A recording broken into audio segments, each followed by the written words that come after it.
Ayun. Salamat po sa inyong oras at presensya. Alam naman natin na ilang tulog na lang, no? Dalawang, tatlong tulog na lang tayo. Magbobotohan na. Siguro alam niyo na kung sino yung boboto niyo. Kaya naman siguro kayo nandito para ipakita rin ninyo yung support sa giting ng Pasig.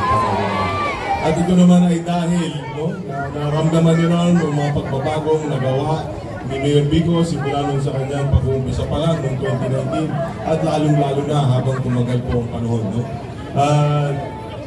Alam nyo mga kaibigan, ito kailangan ko pong i-stress po sa inyo, no, na dito po sa atin sa lungsod ng Pasig.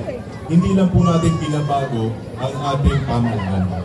Ang nais po rin natin dito ay ipaalam sa tao na importante na ang ating mamamayan ay makiisa sa mga direksyon ng ating pamahalaan.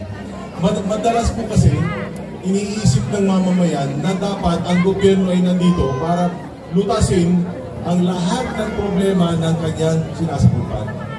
Pero ako pong magsasabi sa inyo na kung gusto natin umasenso ang buhay natin, wala pong gobyerno na kaya magbigay sa lahat ng pangangailangan ng tao.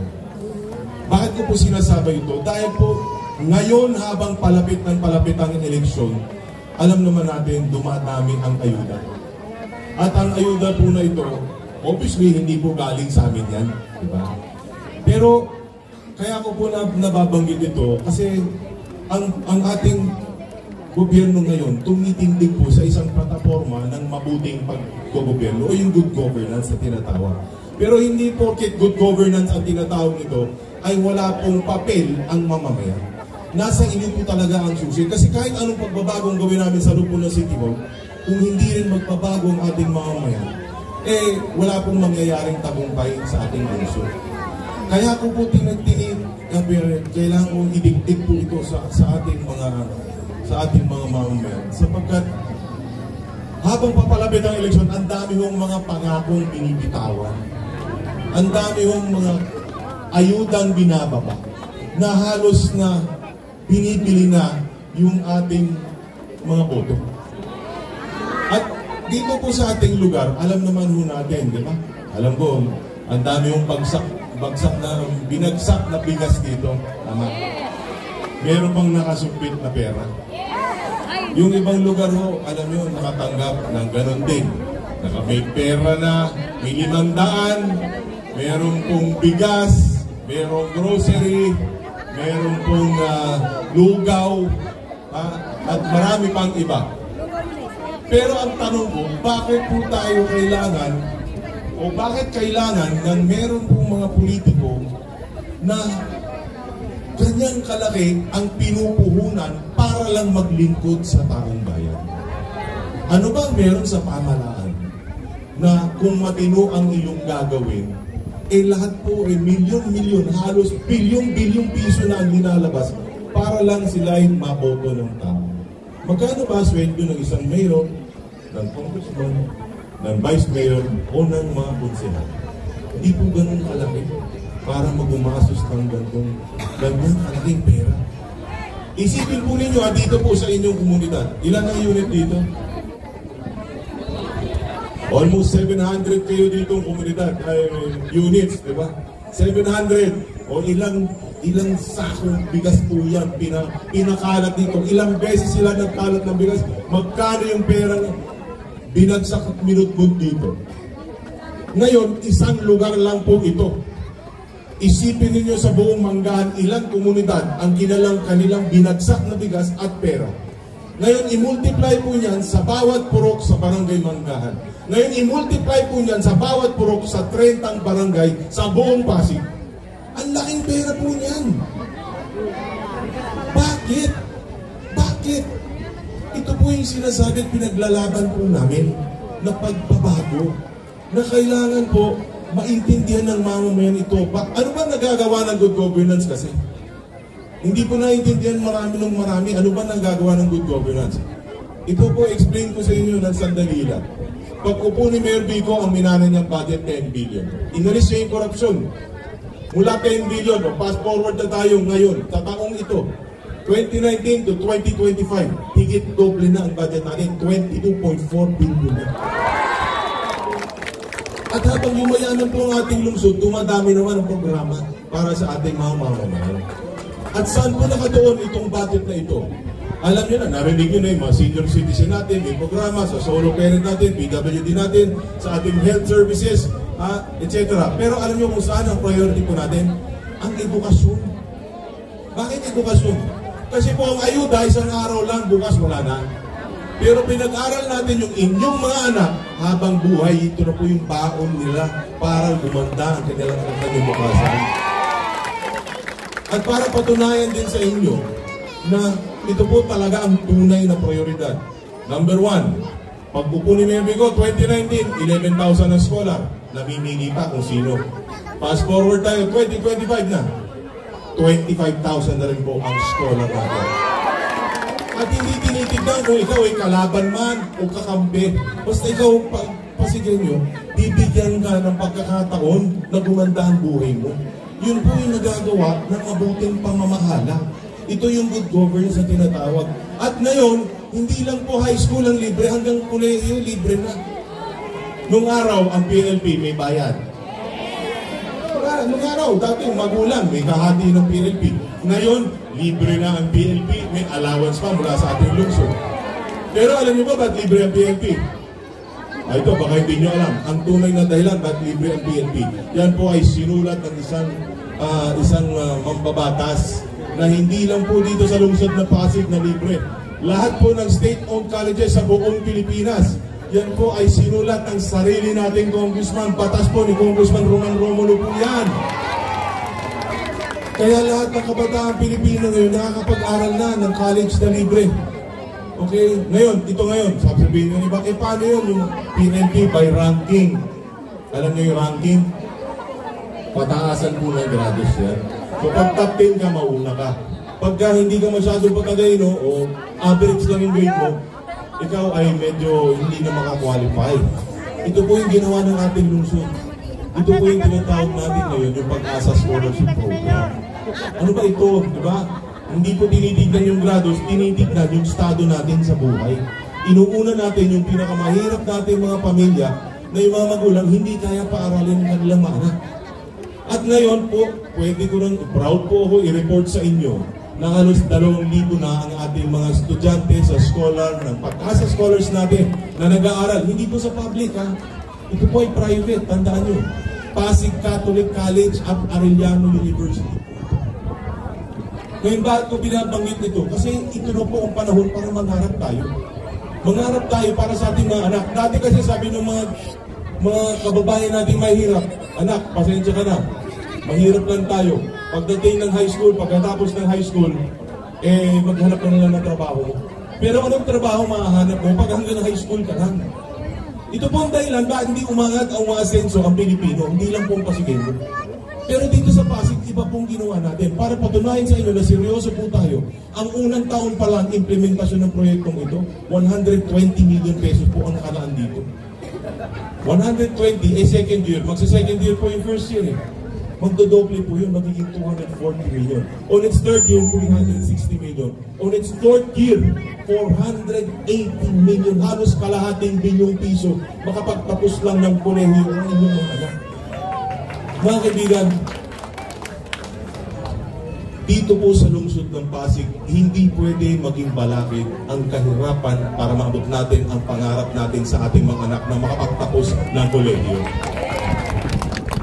Kaya nga po ako'y pinapaalalahanan po kayo na ang politika, ang public service po, wala pong spasyo dito ang pagbibigay ng importansya sa ayuda lamang. Alam ko mahirap po palikuran yung blessing. Diba? Kasi minsan po may blessing na dumarating sa buhay natin. Sabihin natin, talagang may kailangan. Pero tandaan ninyo, pag kayo ay namili ng mga iboboto ninyo dahil sa natanggap ninyong ayuda o kahit anuman, 3 taon kayo pa ang may utang na loob sa nakaupo. Pero pag kayo ay nagbigay ng boto ninyo ng buong puso at tiwala sa mga tao na talaga namang alam nyo gagawa ng tama, yung uupo 3 taon may utang na loob sa taong bayan. Kaya po ako yung matinding makikiusap sa inyo. Ito pong eleksyon, hindi po kung sino yung kilala ko, sino yung lalapitan ko, hindi sino yung kaibigan ko. Ito po ay kung ano ang makakabuti sa ating lungsod. Ito po ay para makita natin yung pangarap natin na umasenso ang buhay ng Pasigueño. Ito naman yung gusto natin, di ba? Ang gobyerno ay nandito, ulitin ko, hindi para magbigay ng ayuda. Andito yung gobyerno para magbigay ng pagkakataon na gumanda at umayos ang buhay ninyo. Kaya po ito yung pinaninindigan ng Giting ng Pasig sa pamumuna ng ating Mayor Kiko Soto. Sa City Council, ito, pagkwento ko bakit po kailangan tayo ng mga konsyal na matitindi. At talagang pareho po ang pinaglalaban natin. Dahil alam nyo, pag upo ko po sa council noong 2022, ang inabutan ko dyan dati yung pera na para itulong sa tao, dumadaan po yan sa Vice Mayor at sa mga konsyal. Yan po yung nabutan ko. Pag upo ko, ano sinabi ko? Tigil na yan. Bawal na yan. Kaya ngayon, hindi na po dumadaan sa kamay namin. Bakit? Kasi kung pera dumaan sa ating mga kamay ng politiko, akala natin ang babait, nag-abot po ng 1,000 dito, 1,000 dito, 1,000. Pagbaba sa kabilang kanto, mag-abot na naman tagi 1,000. Kahit magbigay ka ng 10,000, 20,000 o 30,000 na sa isang linggo para magpasikat ka lang. Magkano po yun sa isang buwan? 120,000. Pero ang perang hawak nila, milyon. Ito po ang tunay na dahilan bakit maraming dati na tumakbo at gusto pang bumalik. Dahil akala nila yung dating gawin, meron pa rin. Pero maniwala po kayo, itong gobyerno natin ngayon, nagbibigay halaga sa katotohanan na ang kaban ng bayan, hindi po yan sa pagmamayari ng kahit sinong politiko. Yan po ay pagmamayari ng taong bayan. Kaya dapat ang mga tao na humihingi ng tulong ay matatanggap ninyo ng buong buo, walang labis, walang bawas. Ang nagre-release ng pondo po ngayon, alam niyo kung sino, hindi na po kami. Ang CSWD. Social welfare na po lalabas ng pera para po walang tukso sa aming mga politiko. Pangalawa, alam niyo ba yung Pogo? Alam niyo yung Pogo? Okay. Ang Pogo, nung pinagbawal na po yan ngayon, diba? Pero, bago po yan pinagbawal ng nasyonal, meron pong tumayong isang lungsod.